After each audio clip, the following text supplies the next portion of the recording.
Hey everybody, what is going on? I wanted to make another quick video of a scenario and a situation that came across my desk today with a carrier that I work with. Um, it's an interesting situation that I think is educational and a good takeaway for helping you with your problem solving that you're probably going to run into. And basically, I'm going to outline the situation and explain how the carrier solved the problem and how I would have recommended this is probably the alternative and how you should have solved this. And hopping over the hurdles of the issues and the challenges that he ran into. So basically, to give you a sort of a layout, I have a picture, as you can see on the screen, with some parameters of the situation. We had a cargo van for a load that was $400, a pickup that was a 6 a.m. appointment for today, and a delivery first come, first serve, same day delivery, 12 noon to 5 p.m. And basically what took place is the carrier arrived on site at the shipper, got loaded, picked up the freight, left. After he left, cargo van broke down. After it broke down, he ended up figuring out, I have another cargo van on this side of town. It's going to come over here. We're going to transload the freight, get it on the new cargo van, and that cargo van is going to take it to the delivery point. And that was the action plan to solve the problem. However, what the carrier did is he called the broker and informed the broker, hey, the truck broke down. Broker never wants that phone call, never wants to hear that. And I would have suggested to the carrier, in terms of this two-part scenario that I'm explaining overall with this video today, part one out of the scenario is he should not have called the broker telling him that the truck broke down. That's the last thing any broker wants to hear from a carrier. The truck broke down. We don't know if we're going to make it to the delivery point. Customer's going to be pissed off. Broker's pissed off. He's going to get negative scorecard marks. The broker will, in regards to the performance of the carriers that he's bringing to this customer to complete loads on behalf of the customer to get himself more business. That's what the broker wants. And yet he's now getting a phone call saying, hey, the truck broke down. We don't know if we're going to make it to the delivery. And I'm saying that because when the carrier called the broker, he didn't have this solution put together yet to fix the problem.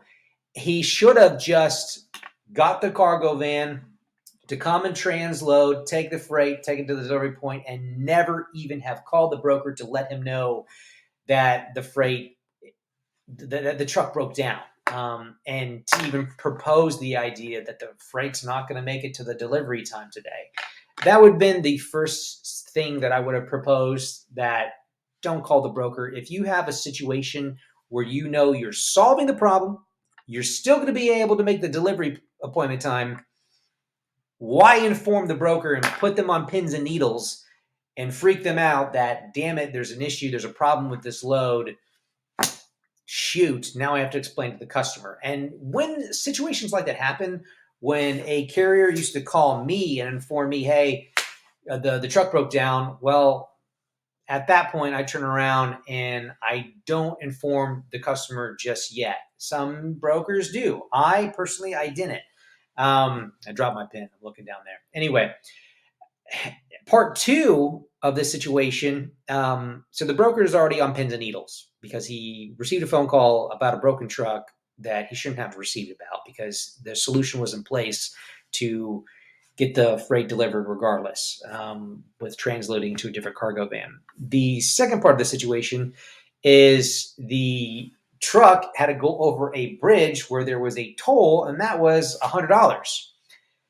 So now the carrier is calling the broker a second time with potentially more bad news. And when I say that in regards to bad news, is the carrier is asking the broker for, $100 for additional cash to cover the toll, or asking, hey, can you break it? It's $100 for the toll. Can you do $50 and just split it with me?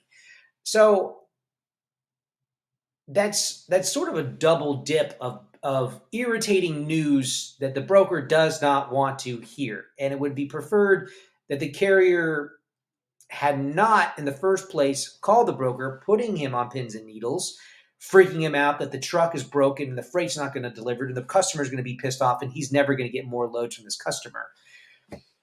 He should have never called the customer in the first place and informing him about the truck breaking down, because he had a solution in place to fix the problem. And if he had not called the broker in the first place, he could have called the broker for the first time, informing him about the entire time in the process with this load, saying, hey, looks like I've ran into a toll. It's going to cost $100. Would it be okay? Can you reimburse me an additional $100 to cover the toll? Check with your customer, see if they can compensate it. If they can't, okay, I understand that your customer's not going to put up the cash. Can you, broker, can you split it with me 50-50? Can you give me an additional $50 for a $100 toll?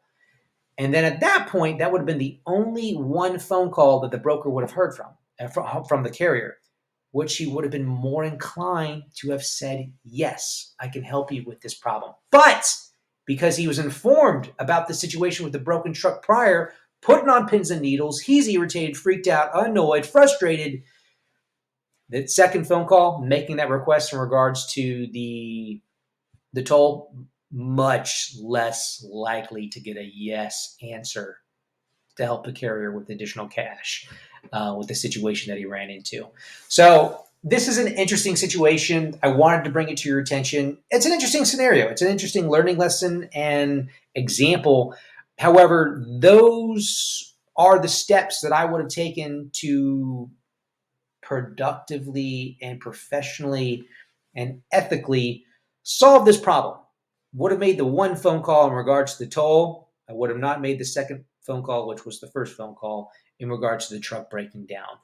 That's how I would have done the problem solving with the scenario. The carrier ended up doing the latter. But it was an interesting situation. I wanted to bring it to your attention. Hopefully you learned something from this video and it was a good takeaway in terms of deductive reasoning and thinking through the process and being able to make those judgment calls on your own. But hope you enjoyed the video. I'll be making more of them. Just wanted to share this with you. Hope you have an awesome day and be safe out there. Talk to you later.